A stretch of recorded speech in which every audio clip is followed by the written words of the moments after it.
ছাত্র জনতার আন্দোলনে সংহতি জানিয়ে সরব ছিলেন দেশের বেশ কয়েকজন প্রথম সারির কন্টেন্ট ক্রিয়েটর ও ইউটিউবার। শিক্ষার্থীদের পক্ষে শুরু থেকেই সংহতি জানিয়ে এসেছেন তাশরিফ খান, সালমান মুক্তাদি সহ আরো অনেকেই।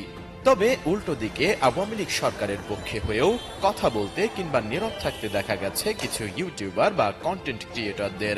তাদের মধ্যে একজন আলোচিত ইউটিউবার তৌহিদ আফ্রিদি। বৈষম্য বিরোধী আন্দোলন থেকে যখন শিক্ষার্থীরা সরকার পতনের এক দফা দাবিতে সোচ্চার হয়ে উঠেছিল, তাদের রক্তে রাজপথ রঞ্জিত হচ্ছিল, তখন তৌহিদ আফ্রিদির নেতৃত্বে একদল কন্টেন্ট ক্রিয়েটর টিকটকাররা হাত মিলিয়েছিলেন শেখ হাসিনার সঙ্গে। তারা মোটা অঙ্কের টাকার বিনিময়ে লিপ্ত হন গভীর ষড়যন্ত্রে।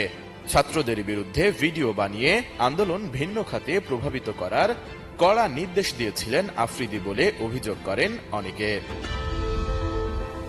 তৌহিদ আফ্রিদির নীরব ভূমিকা পালন করায় অনেকদিন ধরেই তার উপর চড়াও ছিলেন নেটিজেনরা। রীতিমতো বয়কটের ডাক ওঠে তার বিরুদ্ধে এবং ব্যাপক ট্রলও করা হয়।